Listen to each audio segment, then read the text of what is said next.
အားလုံးမင်္ဂလာပါ Christian Family Ministry ကနေကြိုဆိုပါရစေ။ကျွန်မကတော့ဂျိုဝဘူးဘူးဖြစ်ပါတယ်။ဒီနေ့မှာခရစ်ယာန်ယုံကြည်သူမိဘများအနေနဲ့တင့်သားသမီးကိုညအိယာဝင်ပုံပြင်တွေပြောပြတဲ့အခါမှာ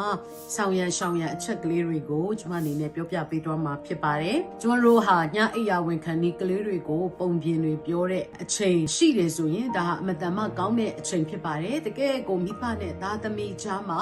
အဖို့တန်တဲ့ quality time ဖြစ်ပါတယ်။ဆိုတော့ဒီအချိန်လေးမှာကျမတို့ကကောင်းမွန်စွာအသုံးချတတ်တယ်ဆိုလို့ရှိရင်တော့ဝိညာဉ်ရေးရာမှာတကယ့်ကိုပြုစုပြောထောင်ပေးနိုင်တဲ့ခွင့်အရေးဖြစ်တယ်လို့လည်းမြင်စေချင်ပါတယ်ဆိုတော့ကျမတို့က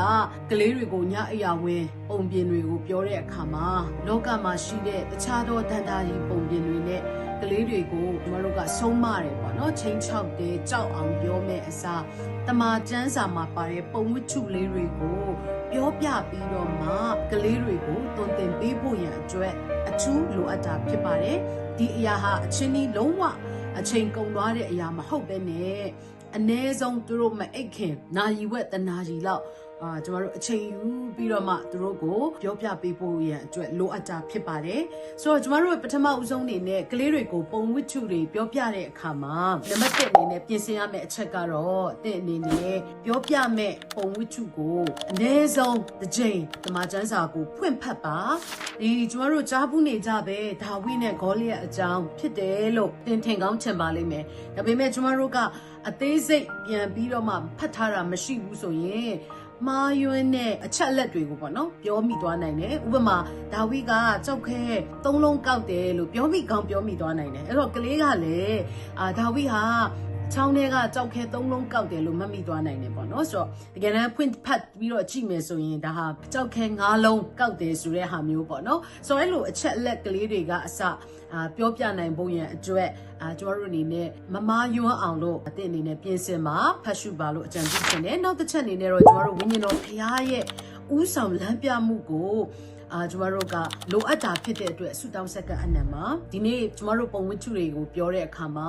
ကလေးရဲ့အသက်တာထဲမှာဘာလိုအပ်နေလဲဆိုတာကိုကလေးရဲ့အတွင်းနှလုံးသားထဲကိုသိတဲ့သူကဝိညာဉ်တော်ဖခင်ဖြစ်တယ်လို့တင့်အနေနဲ့ပုံပြောကောင်းတဲ့သူဖြစ်ချင်မှလည်းဖြစ်မယ်ဆိုတော့ကလေးရဲ့အတွင်းနှလုံးသားထဲအထိဝင်ပြီးတော့မှမျိုးစေ့ကျဲပေးဖို့ရန်အတွက်တင့်ရဲ့နှုတ်ရှာပါဇက်ကိုအသုံးပြုဖို့ရန်အတွက်ပြောနေတတ်လက်နဲ့ကလေးကအိတ်မပျော်သွားဖို့ရန်အတွက်ဆိုတော့သူတို့စိတ်ဝင်စားဖို့ပေါ့နော်ဒီအရာတွေအားလုံးကိုကျမတို့အချိန်နာရီကိုဘုရားသခင်လက်ထက်မှာဆုတောင်းအနံပါဝိညာဉ်တော်ဘုရားရဲ့လမ်းပြမှုကိုလိုအပ်တာဖြစ်ပါတယ်။နောက်နံပါတ်3ချက်အနေနဲ့ကတော့ကျမတို့ပုံဝတ္ထုထဲမှာပါတဲ့ဒီအဓိကဇက်ကောင်ဟာဘုရားသခင်ဖြစ်နေဖို့ရန်အတွက်အထူးလိုအပ်တာဖြစ်ပါတယ်။ဒါဝိနဲ့ဂေါလိယအကြောင်းပြောတဲ့အခါမှာဒါဝိကပဲအဓိကဇက်ကောင်ဖြစ်သွားပြီးတော့ကလေးတွေနှလုံးသားမှာကြံခဲ့တယ်ဆိုတာချက်ဒီနေ့ဒါဝိကိုတောရိုင်းတိရစ္ဆာန်တွေမျိုးမျိုးကနေမှဘုရားသခင်ကကယ်လွတ်တယ်ဘုရားသခင်ရဲ့မဆခြင်းအားဖြစ်ပဲဒီနေ့ဂေါလိယကြီးကိုနိုင်တာဖြစ်တယ်အဲ့လိုအချက်ကလေးတွေပေါ့နော်အဓိကဖြစ်တဲ့ဟာဒါဝိကလောက်လွဲနဲ့ပြစ်တဲ့အခါမှာဒါဝိကအရန်ကိုတတ်သိရှိတယ်ရဲရင်တယ်ဆိုတဲ့ကလေးအနေနဲ့ပဲမြင်သွားတာမဟုတ်ပဲနဲ့ဒါဝိဟာဖယားကိုကိုးစားတဲ့အတွက်ဖယားကသူ့ကိုကာကွယ်ပေးတယ်ရဲစွမ်းတတ်သိပေးတယ်ခွန်အားကိုပေးတယ်ဒါကြောင့်မလို့ရန်သူကိုနိုင်တယ်ဆိုတဲ့အရာမျိုးကိုကျမတို့ကဖယားသခင်နဲ့ mix up ပေးဖို့ရအတွက်အဓိကဖြစ်ပါတယ်ဒါကြောင့်မလို့အဓိကဇက်ကောင်ဟာဖယားသခင်ဖြစ်စေဖို့ရန်အတွက်အထူးရေးကြီးတာဖြစ်ပါတယ်နောက်တစ်ချက်အနေနဲ့ကတော့ကျမတို့ပုံဝတ္ထုတွေကိုပြောပြတဲ့အခါမှာအရေးကြီးဆုံးအချက်ကတော့ကယ်တင်ခြင်းနဲ့ပတ်သက်တဲ့အကြောင်းအရာလေးတွေကိုပြန်ပြီးပြောပြပေးဖို့ရန်အတွက်အထူးလိုအပ်တာဖြစ်တယ်ဒီပုံဝတ္ထုတိုင်းမှာဘုရားသခင်ရဲ့မေတ္တာကိုကလေးတွေနားလည်ဖို့ရန်အတွက်ကျမတို့အထူးလိုအပ်တာဖြစ်တယ်ဘုရားကသူတို့ကိုတိတ်ချစ်တယ်ဘုရားသခင်ကချစ်ချင်းမေတ္တာဖြစ်တယ်ဆိုတဲ့အရာကိုသူတို့ကိုနားလည်စေပါပြီးရင်နောက်တစ်ချက်အနေနဲ့ကတော့အပြစ်လူတွေရဲ့အပြစ်ခါဖះနဲ့အတူရှိခြင်းကိုဝေးကွာသွားစေတယ်နာမခံခြင်းကြောင့်မလို့ဝေးကွာသွားတယ်ဆိုတဲ့အရာလေးကိုအလင်းသိရင်တင့်တယ်လို့ကျမတို့ကဒီကဲတင်ခြင်းနဲ့ပတ်သက်တဲ့အရာလေးကိုပြန်ပြောပြဖို့ရန်အတွက်အထူးလိုအပ်တယ်နောက်တစ်ချက်ကတော့သခင်ယေရှုရဲ့အသေးခံခြင်းနော်ကျမတို့ထမြောက်ခြင်းအကြောင်းကိုကျမတို့က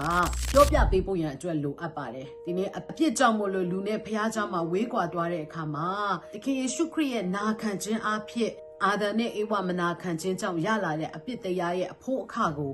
ခရစ်တော်ကလူသားအလုံးကိုစားပ ပေးသွားခဲ့ပြီးဖြစ်တဲ့အတွက်ကြောင့်မို့လို့ခရစ်တော်ရဲ့တကြိုခြင်းအသေးခံခြင်းထမြောက်ခြင်းအကြောင်းနဲ့သူတို့ရဲ့အသက်တာထဲမှာကယ်တင်ပိုင်ရှင်အဖြစ်လက်ခံဖို့ရန်အတွက်ကျမတို့ကမကြာခဏဒီပုံဝိတ္ထုတွေကြားထဲမှာပေါ့နော်ဂျာညက်ပြီးပြောပြဖို့ရန်အတွက်အထူးလိုအပ်တာဖြစ်ပါတယ်နောက်တစ်ချက်အနေနဲ့ကတော့ကျမတို့ကလေးရဲ့အသက်တာထဲမှာဒီပုံဝိတ္ထုအားဖြင့်ပေါ့နော်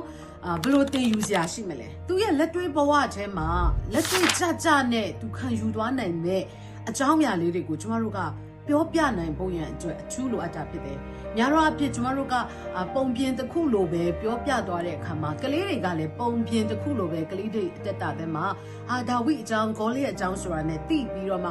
ဘယ်လိုသင်ခန်းစာယူရမလဲဆိုတဲ့အရာကိုကျမတို့ကမပြောပြတတ်ဘူးဆိုလို့ရှိရင်ပုံပြင်တစ်ခုအနေနဲ့ပဲသူတို့နားလည်သွားမှာဖြစ်တယ်။ဒါပေမဲ့ကျမတို့ကဒီအရာကိုကလေးတွေရဲ့အသက်တာထဲမှာတကယ်လိုအပ်တဲ့အချက်တွေကိုပြောပြပေးနိုင်တယ်ဆိုလို့ရှိရင်တော့ဒီပုံဝိတ္ထုလေးအားဖြင့်သူတို့အသက်တာထဲမှာဘုရားစကားပြောတဲ့ဘုရားရဲ့မြတ်တာဘုရားရဲ့ခွင့်လွှတ်ခြင်းတွေကိုသူတို့နားလည်လာပြီးတော့မှဘုရားသခင်ကိုသူတို့ကိုးစားတတ်တဲ့အသက်တာထဲမှာတွားတယ်ဆိုရင်ဒါဝိလိုပဲသူတို့ဟာရဲရင်တော်သူတွေအောင်မြင်တော်သူတွေဖြစ်မယ်ဘုရားကိုကိုးစားတတ်တဲ့ကလေးတွေဖြစ်လာနေတာဖြစ်ပါတယ်နောက်အချက်အနေနဲ့ကတော့ကျမတို့ကကလေးတွေရဲ့အသက်အရွယ်နဲ့နော်သူတို့ရဲ့ဉာဏ်ရည်ပေါ်မှာမူတည်ပြီးတော့မှသူတို့နားလည်လွယ်နိုင်တဲ့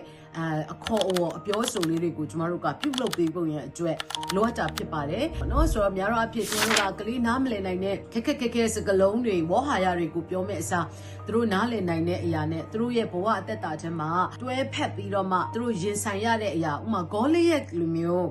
အเจ้าမှာသူတို့ကိုနိုင်စားတဲ့တငယ်ချင်းတွေရှိသလားသူတို့ကြောက်တဲ့အရာတွေရှိသလားဒီနေ့ဒါဝိလေးကတော့သူ့ရဲ့လောက်လွဲနဲ့ကြောက်ခဲကိုအာမကိုဘူးရန်သူကိုတွားတဲ့အခါမှာဘုရားသခင်ရဲ့နာမပါလက်သင်ရှိရတော့ငါလာတယ်လို့ပြောတယ်ဒီနေ့ဒါနဲ့သမီးရဲ့အသက်တာထဲမှာ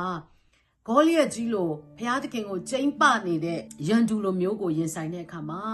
ဘုရားရဲ့ဂတိတော်တွေကိုဆွဲလန်းမှာနော်ဆိုပြီးတော့မှကျမတို့ကဒီလိုမျိုးပြောပြနိုင်ရမယ်ပေါ့နော်ဒါအပြင်ကမှကျမတို့ဒီကလေးတွေကိုနောက်ဆုံးချက်အနေနဲ့ကျမတို့ကပြန်မေးပါသူတို့တကယ်နားလည်လားကျမတို့ပြောပြလိုက်တာမှန်ပေမဲ့သူတို့ခံယူလိုက်တဲ့အရာလွဲသွားတဲ့အရာတွေလည်းရှိနိုင်တာဖြစ်ပါတယ်ဒါကြောင့်မလို့ကျမတို့ကလေးတွေကိုပြန်မေးဖို့ရန်အတွက်လည်းအထူးလိုအပ်တာဖြစ်ပါတယ်ဒါမှသူတို့နားလည်သဘောပေါက်ခြင်းရှိမရှိကိုသိနိုင်တာဖြစ်ပါတယ်ဆိုတော့ဒါအိတ်ချင်တဲ့အချိန်မှာဆိုရင်တော့ကလေးတွေနော်အိတ်ပျော်ရင်လည်းအိတ်ပျော်ပါစေနောက်တစ်နေ့လိုမျိုးမှာပြန်မေးကြည့်ပါနော်မနေ့ကပြောပြတဲ့ဒါဝိနဲ့ဂေါလိယထဲမှာဒါသမီးဘယ်လိုနားလဲလဲဆိုတဲ့ဟာမျိုးလေးပေါ့နော်ဆိုမှကလေးတွေကိုပြန်ပြီးတော့မှမင်းမြတ်ပေးခြင်းဟာဆိုလို့ရှိရင်တို့နားလည်မှုခံယူမှုလွဲမှားသွားလို့ရှိရင်လည်းတင့်နေနဲ့ပြုပြင်ပေးနိုင်တယ်ပြန်ပြောပြနိုင်တဲ့အခွင့်အရေးကိုရရှိနိုင်တာဖြစ်ပါတယ်ဒါကြောင့်မို့လို့ကျမတို့ကကလေးတွေကိုပုံပြင်ပြောတဲ့အခါမှာ